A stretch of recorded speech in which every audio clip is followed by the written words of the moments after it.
안녕하세요, 구독자님들. 저는 서울에 거주하고 있는 20대 후반의 여자입니다.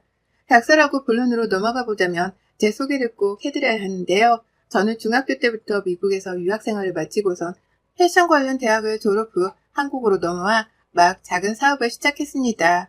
생활비나 학비가 결코 적지 않은 나라여서 저희 부모님의 등골을 많이 빼먹었던 전형적인 등골 브레이커가 바로 저인데요. 아버지가 사업을 하며 금전적인 여유를 충분히 가지고 계셨기에 가능한 일이었습니다. 얼른 돈 벌어 부모님께 차근히 갚아드리며 효도하며 사는 게 제 일이라고 생각하는 사람이었어요. 부모님께서도 딸이랑 같이 나이 들어서까지 오손도손 사는 걸 바라는 평범한 분들이셨고요. 이런 제가 조금은 일찍 결혼하고자 했어요. 부모님께서도 많이 놀란 눈치셨을 만큼 사실 저도 결혼이 일이 급작스레 진행이 될 줄은 몰랐었답니다.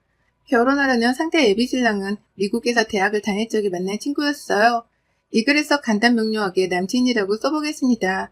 남친은 한국에서 대학을 다니는 학생이었고 군대까지 다 제대하고 난 후 교환학생으로 잠시 미국에 건너온 케이스였습니다. 서로 다른 대학을 다니는 중이어서 캠퍼스 내에서 만날 일은 없었으나 제가 친구를 따라서 한인교회에 따라갔다가 처음 보게 되었어요. 그냥 제 눈엔 평범했어요. 늦은 나이에 교환학생으로 온 터라 좋은 대학을 다니고 있긴 했으나 영어가 여전히 서툴렀고 한인 3, 4세들이 영어로 대화를 나누는 틈에서 멋쩍어하며 웃던 남친이 안쓰러워 보이기도 했었는데요. 그런 제 마음을 눈치챈 거지 먼저 다가와 영어도 물어보고 맛집도 알려달라고 하고 또 학교 투어도 시켜달라고 하며 친근스럽게 다가와 주더라고요. 그렇게 친하게 지내다 남친이 한국으로 돌아가게 되면서 영영 못 만나는 줄 알았는데 한국에 와서 다시 친구를 만나기 시작했다가 연인이 되었어요. 교제가 시작되자마자 적극적으로 저를 보고 싶어하는 남친의 어머님도 몇 번이나 만났었고 오죽했음 남친의 누나까지 만나본 적도 있었답니다. 그냥 커피 한 잔을 사주고 싶었다면서 불러주시길래 전 큰 뜻이 없이 남친을 따라 나가 만난 것이었죠. 하지만 이런 식의 가족 간의 만남이 자주 일어나다 보니 자연스레 가족이 되어가더라고요. 진짜 피까지 섞인 찐스러운 가족이 아니라 당연스레 참석을 하고 자리를 지켜야 하는 가족 구성원의 일부가 되어 있었던 겁니다. 시부모라고 부르기도 민망한 남친네 부모님 생신 때에도 그리고 누나라는 사람의 취업 합격 자리에도 그렇고 언젠가부터는 제가 꼭 껴있었어요. 부담스럽긴 했지만 결혼하고 진짜 가족으로 살아보자는 남친의 훅 들어오는 프로포즈로 결혼 준비도 하게 되었고요. 아직 사업을 일구고 부모님께 효도해가면서 쭉 싱글라이프를 즐기며 지낼 시간들이 너무 많은 저였습니다. 그래서인지 제가 결혼을 하겠다고 하니 부모님께서도 많이 놀라셨었죠. 벌써 딸아이가 가족품을 벗어나는 건가 싶어서 괜시리 울컥하셨던 모양이더라고요. 하지만 저는 미련스럽게도 속으론 결혼이 좀 이른 것 같다고 생각을 했음에도 불구하고 남친이 하자는 대로 끌려가고만 있었어요. 워낙 말이 애초에 많은 사람이기도 했고 좋은 말로 표현하면 부침성이 좋은 편이어서 뭔가 저를 설득하면 제가 홀라당 넘어가 버리곤 했거든요. 결혼도 처음에야 낯설어서 고민이 많지만 막상 결혼해서 같이 살다 보면 이보다 좋은 게 또 있을까 싶은 게 결혼이라다 뭐라나. 한번 결혼해봤던 사람이 마냥 아는 척을 해가면서 상견례 날짜부터 잡아달라 보채는데 그냥 이 사람을 따라가기만 하면 내가 결혼도 잘 해내고 잘 살고 있겠구나 싶었습니다. 오랜 시간 타지에서 유학을 하면 외롭다고 느낀 시절들이 너무 많아서 그런지 더 이상 저를 외롭게 해주지 않는 남친의 존재가 은근슬쩍 기대도 되고 힘도 되었죠. 그렇게 상견례 날짜는 저희 쪽에서 잡았어요.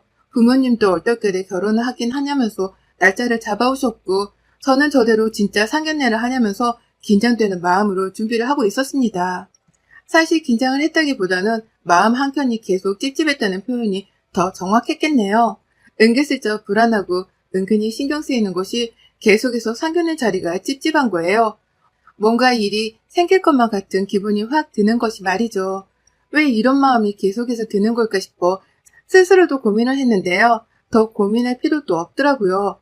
제가 계속 다가오는 상견례에 걱정을 하고 있었던 건 바로 저희 시어머니가 되실 것으로 추정이 되는 예비 시모의 태도 때문이었습니다. 제가 한국에 와서 친구로서 남친을 만날 때에도 남친 어머님은 저를 보고 싶어 한다는 뉘앙스를 참 적극적으로 보이셨어요. 미국에서 같이 알던 사이였을 뿐이고 한국에 와서도 같이 밥 한 번 먹었을 사이일 뿐인데 그걸 또 그렇게 만나서 밥까지 사주고 싶다고 하시니 저로서는 고마울 수밖에요.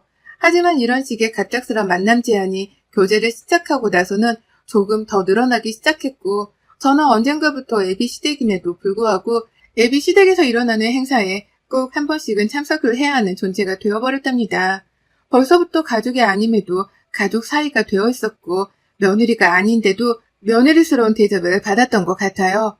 대접이라기보다는 당연히 해야 하는 의무행위라는 취급을 받았다고 표현하는 게 맞을 것 같고요. 어릴 적부터 미국에 나가서 유학생활을 했다는 것에 무척이나 신기해하셨고, 제가 학비 비싼 곳으로 유명한 대학까지 진학을 한 것에 대해서는 한 번씩 꼭 이해가 안 간다는 식으로 말을 돌려가기도 하셨습니다. 부모님이 많이 힘드셨겠네. 아이고, 살맛도 안 나셨겠다. 라고 하시면서 자료마냥 부모님께 불행만 안겨드린 등골 브레이커 취급을 한 번도 아니고 여러 번씩 하셨어요. 감히 저희 부모님 마음이 이해가 안 간다며 한숨을 쉬어대며 바라보기도 하셨고요. 저희 부모님 정말 저 때문에 돈 하나 많이 쓰고 사시느라 분명 힘드신 것도 많으셨을 겁니다. 저도 잘 알아요. 제가 바로 부모님의 돈으로 학비를 낸 장본인이니까요. 하지만 저희 아버지도 사업을 하시며 성공하신 분이시고 금전적인 여유가 있었기 때문에 먼저 저를 외국으로 보내시며 유학까지 시켜주신 것이었습니다. 그 덕분에 저도 좋은 대학 나와 저 스스로 이름 걸고 사업할 수 있는 자격이 되었고요. 근데 그걸 꼭 한심하다 못해 이해할 수 없는 짓거리라는 듯 바라보는 시어머니의 태도가 늘 불쾌했어요. 은근히 우리 부모님을 까내리는 것만 같아 더 듣고 싶지도 않았고요. 그래서 그게 늘 찝찝했고 혹여나 내 앞에서뿐만 아니라 우리 부모님 앞에서까지 그런 식으로 말을 해서 내 부모님의 자존감을 깎아버리려 하시면 어쩌나 불안했습니다. 그렇다고 이걸 남친한테 말해서 니네 엄마 입단속 좀 시켜달라고 할 수도 없는 노릇이었고요. 제가 외동딸이라서 이런 고민을 어디다 털어놓을 수도 없고 정말 미칠 노릇이었죠. 그러다 결국 상견례 날짜가 다가왔습니다. 정말 긴장이 되었고 저 따라 부모님도 긴장을 많이 하셨어요. 딸이라고는 하나뿐이고 그런 딸을 내내 유학시키다가 이제와 한국에서 품 안에 끼고 살려는데 그런 아이가 결혼하기로 결심을 했을 때에는 그만한 충분한 이유가 있을 것이라고 생각을 하신 거죠.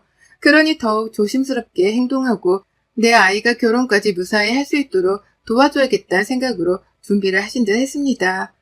엄마는 최대한 정중하고 점잖아 보이도록 옷까지 차분한 파스텔 톤으로 새로 준비를 하셨고요. 아빠도 그 옆에서 긴장을 하고서는 머리에 무스 같은 것도 안 바르시고는 바로 이발을 하고 오셨더라고요. 그냥 깔끔하게 멋 안 부린 듯 보이게 겸손해 보이고 좋을 거라면서 말이죠.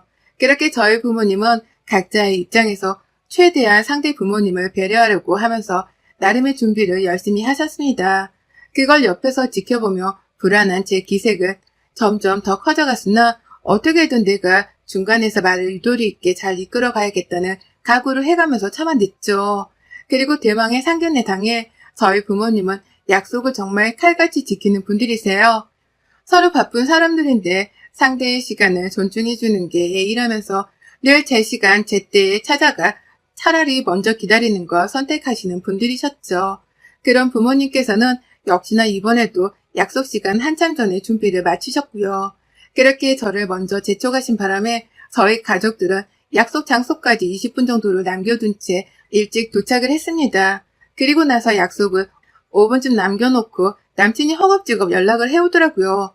좀 늦어, 10분! 라고 말이죠.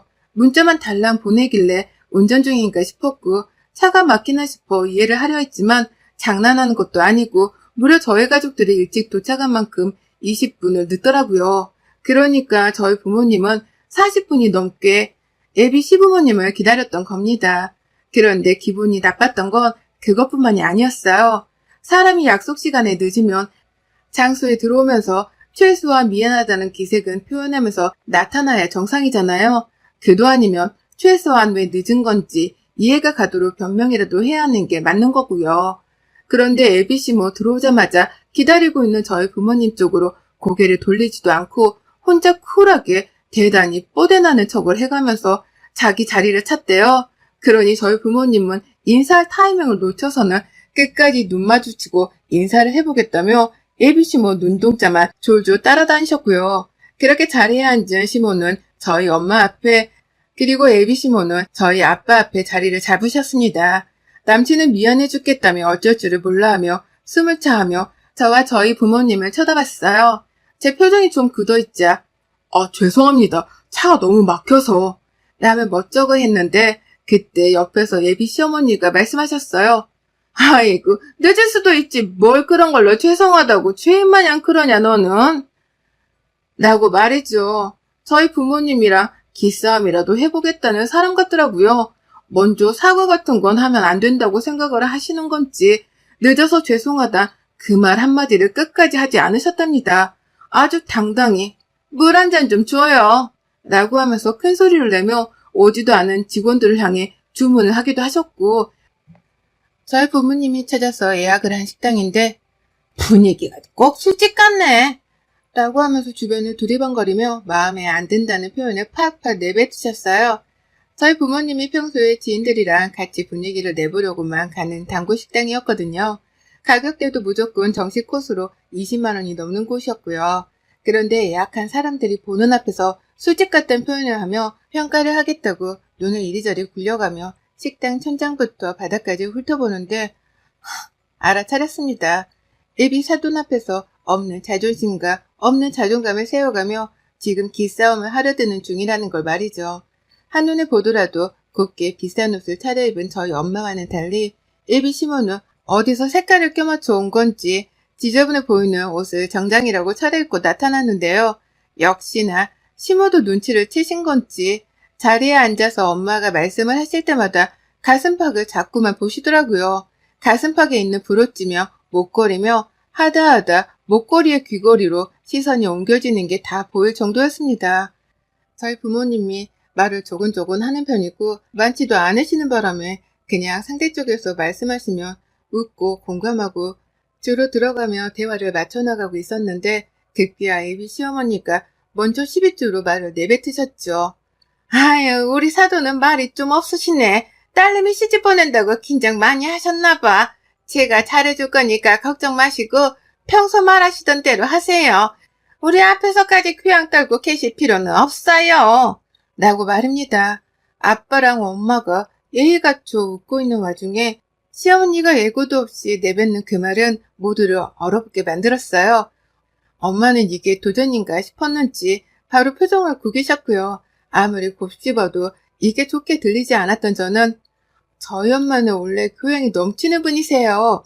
라며 시어머니의 행동에 제동을 걸었습니다. 교양 있는 척이 아니라 원래 교양이 넘치는 분이시라는 걸 말하고자 한 거죠. 분명 먼저 기분이 나쁠 만한 말을 꺼내면서 사람을 무안하게 만든 건 시어머니셨으니까 저도 그간에 쌓인 게 있어서 한 번에 받아치고자 했습니다. 하지만 엄마는 이내 평온을 되찾으셨어요. 사람을 한 번 보고 판단하면 안 된다 싶었던지 제가 말수가 좀 적죠? 라고 하며 멋쩍다는 듯이 웃어 보이며 말을 더 많이 해보겠다고 시어머니께 말씀을 하셨죠. 엄마의 유연한 대응에 분위기가 차가워질 뻔하다가 조금은 진정이 되었고요. 하지만 그게 끝이 아니었습니다. 밥이 나왔는데요. 뼈가 붙어있는 갈비가 나왔거든요. 저희 엄마가 몇 달 전 치질 수술을 하셔서 그 후로는 식단 관리도 열심히 하시고 무겁게 먹는 습관에 부담을 느끼고 계셨습니다. 하지만 그럼에도 불구하고 상견례 자리라서 그랬는지 다 같이 뭐라도 먹어가면서 분위기를 따르려고 하셨죠. 고기가 오래 삶아 부드러웠던 바람에 뼈를 굳이 손으로 발라먹을 필요도 없이 칼질을 해서 쉽게 찢어먹을 수 있었습니다.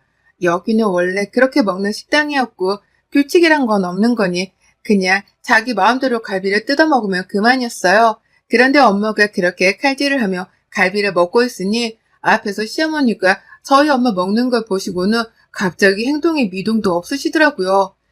누가 봐도 저희 엄마를 빤히 쳐다보고 있다는 걸 티내려는 사람이 마냥 앞에서 입까지 벌려가면서 저희 엄마의 행동을 찬찬히 살펴보시는 겁니다. 눈가에는 무시하려고 하는 듯한 낌새가 빤히 보였고요. 그래서 저도 긴장을 하며 시어머니를 지켜봤어요. 여기서 또 무슨 막말이라도 하면 제가 그때는 더는 못 봐주겠다며 자리를 박차고 일어날 참이었으니까요. 근데 저희 엄마 진짜 고단수시더라고요.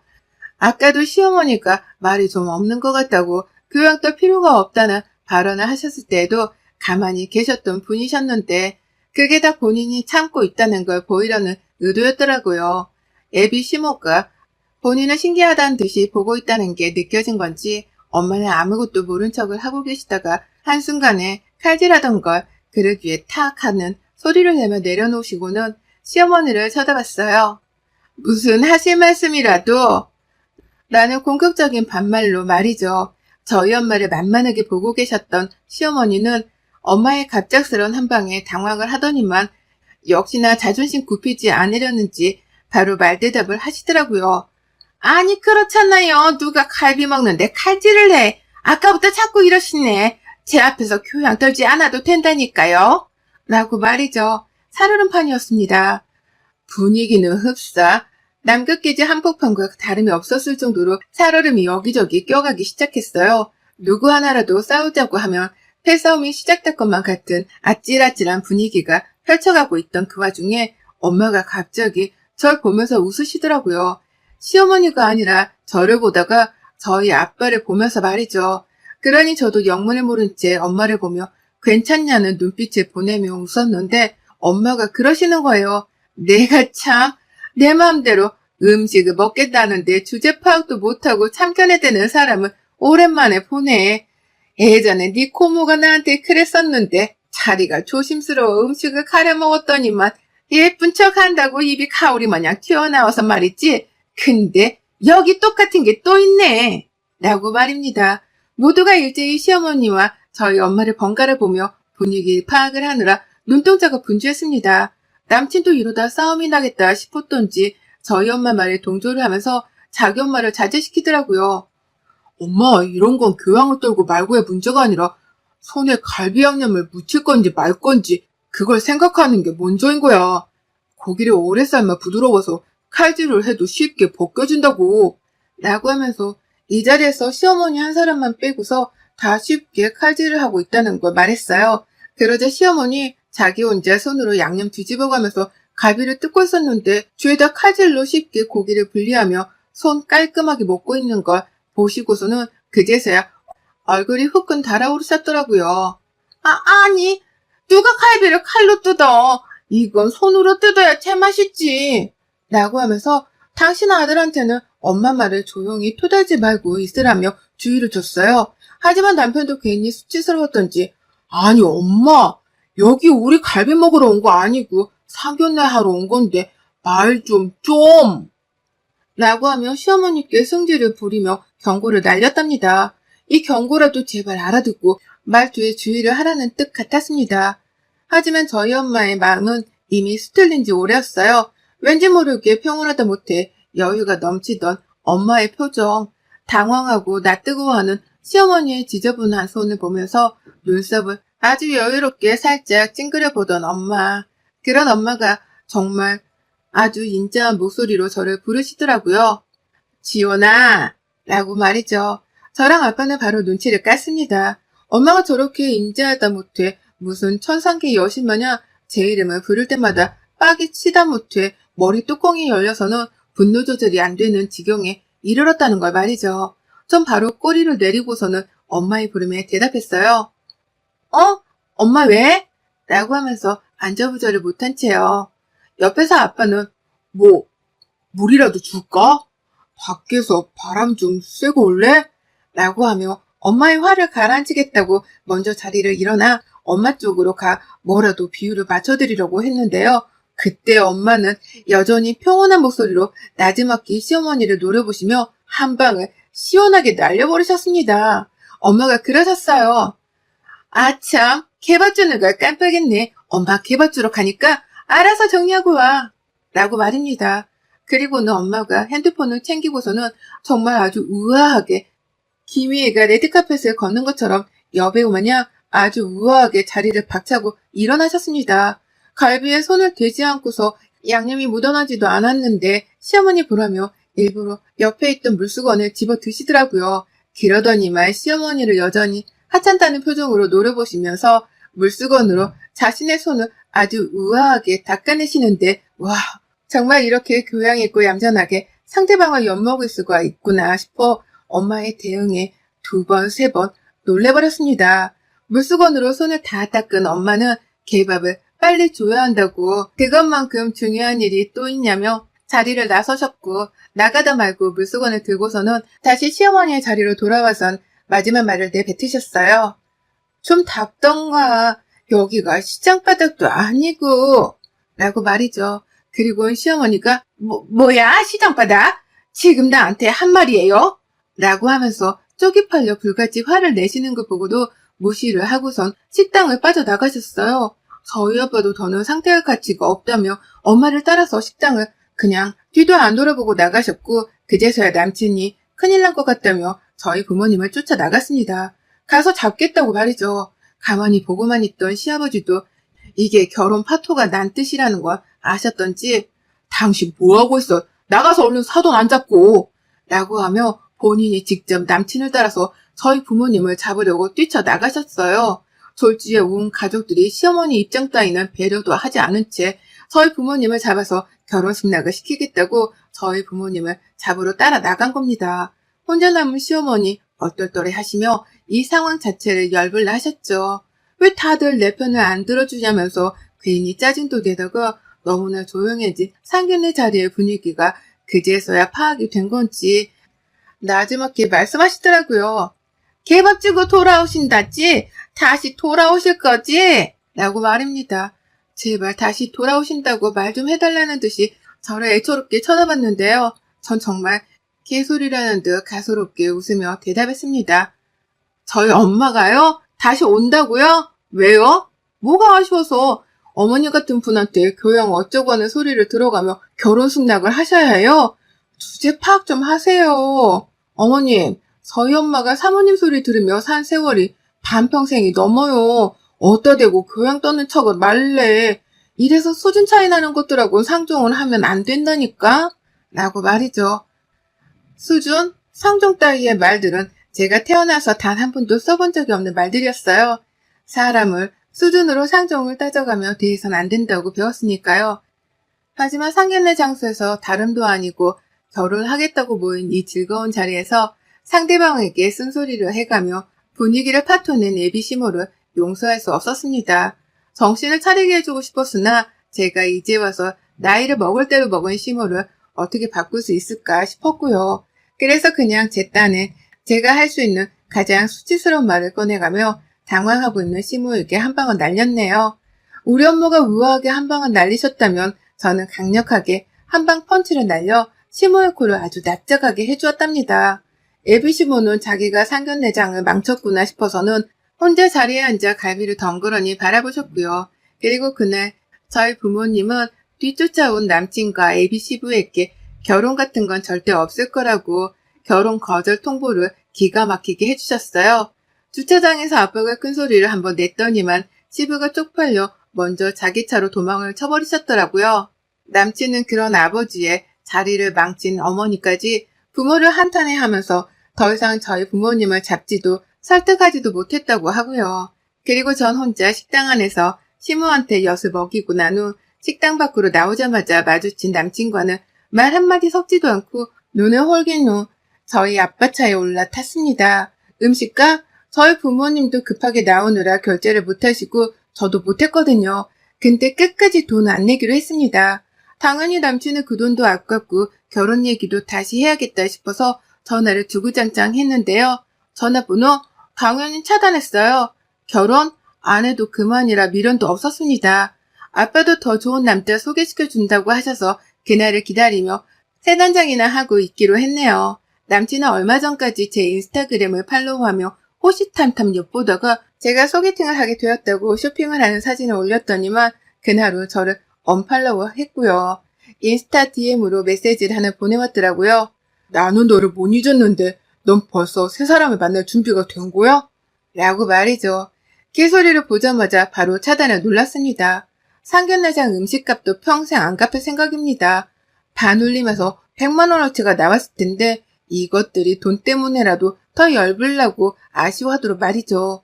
혹여나 우리 부모님의 재력, 내가 유학생활도 오래 한 걸로 돈 많은 집딸이라는 걸 알고서는 일부러 빨리 며느리가 되게 해선 단물을 쪽쪽 빨아먹고자 했던 것 같은데요. 기싸움 한번 잘못해서는 결국 부잣집 딸내미랑 고부 사이도 되지 못한 채 쫑이 나게 되었네요. 그러게 상황 파악부터 하고서는 갑질을 하든지 말든지 했어야지. 무작정 며느리랑 예비사돈을 이겨보려다가 우리 애비신모 완전 낙동강 오리알 신세가 되었네요. 여러분의 생각은 댓글로 남겨주세요. 오늘도 시청해주셔서 정말 감사합니다.